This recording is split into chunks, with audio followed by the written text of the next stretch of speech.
The Napoleon of Notting Hill. Book 5. By G.K. Chesterton.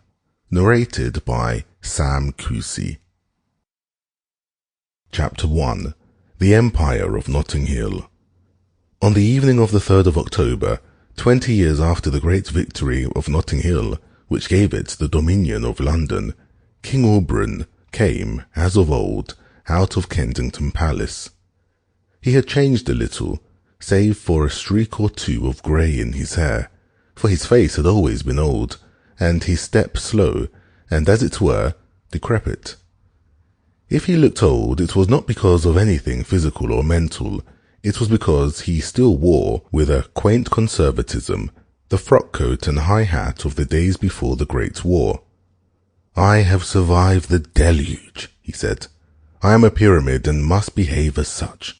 As he passed up the street, the Kensingtonians, in their picturesque blue smocks, saluted him as a king, and then looked after him as a curiosity. It seemed odd to them that men had once worn so elvish an attire. The king, cultivating the walk attributed to the oldest inhabitants, Gaffer Auberon, his friends were now confidentially desired to call him, went toddling northward.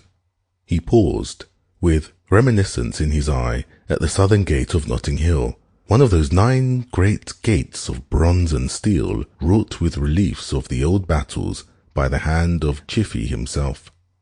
"Ah," he said, shaking his head and assuming an unnecessary air of age and the provincialism of accent. "Ah, I mind when there weren't none of this here." He passed through the Ossington Gate, surmounted by a great lion, wrought in red copper and yellow brass, with the motto, Notting Hill. The guard in red and gold saluted him with his halberd. It was about sunset, and the lamps were being lit. Auberon passed to look at them, for they were Chiffy's finest work, and his artistic eye never failed to feast on them. In memory of the great battle of the lamps, each great iron lamp was surmounted by a veiled figure, sword in hand, holding over the flame an iron hood or extinguisher, as if ready to let it fall if the armies of the south and west should again show their flags in the city. Thus, no child in Notting Hill could play about the streets without the very lamp-posts reminding him of the salvation of his country in the dreadful year. "Old Wayne was right in a way," commented the king. "The sword does make things beautiful. It has made the whole world romantic by now.